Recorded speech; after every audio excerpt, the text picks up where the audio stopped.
La grande cuisine comme on l'aime avec Noutch Vander. Le Grand Bazar. Dans le Grand Bazar. La table du Grand Bazar. Et en cette période de fête, avec nous cette semaine, nous avons parlé de la truffe, nous avons parlé du foie gras, nous avons parlé des huîtres et la cerise sur le gâteau, si je puis dire, en quelque sorte, c'est le vin chaud. Bonjour Knut. Bonjour. Hein, ou pas. Oui, moi je suis étonné que vous parliez de vin chaud, tiens. Ah, vous voyez, mais enfin, c'est de saison. Oui, non, alors, oui, mais c'est pas une excuse, ça. Et puis apparemment, quand même, tout le monde aime bien ça. Donc, pas tout le monde. Le marché de Noël et tout. Et comme je vous le disais déjà, je ne vais pas au marché de Noël. Donc, voilà. Oui, donc, du coup, vous buvez où du vin chaud? Pourquoi à la maison. On vous offrira un verre de vin chaud la semaine prochaine. Hein. Notamment à cause des odeurs. Alors, au marché de Noël, il y a une des odeurs qui est atroce, c'est celle du vin chaud. Ah oui. Ouais. Parce que c'est en fait, là aussi, c'est pas du vrai vin, c'est pas des vraies épices, c'est une sorte de sirop, une sorte de soupe. Du Glühwein.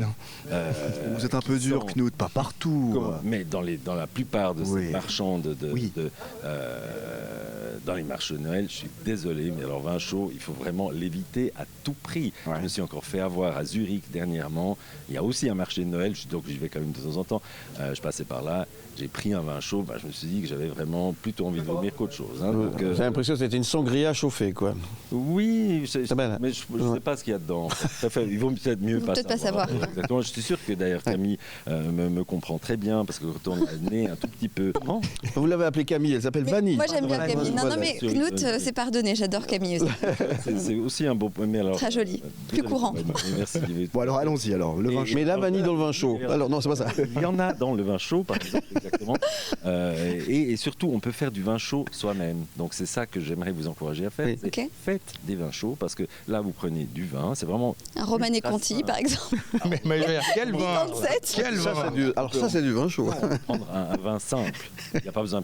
Il vaut mieux éviter la piquette. Ouais. On prend un vin simple qui peut être très bon marché, et on y ajoute. Alors il peut être blanc ou rouge, d'ailleurs les deux sont tout à fait possibles, parce que moi je l'associais toujours au vin rouge en fait, et effectivement certains pas du tout vin blanc, et ça fonctionne très bien aussi, j'ai essayé.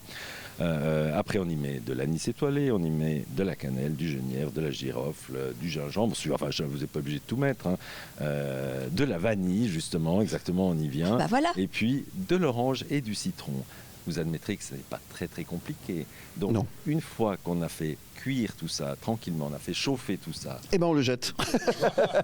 Non, jetez l'autre.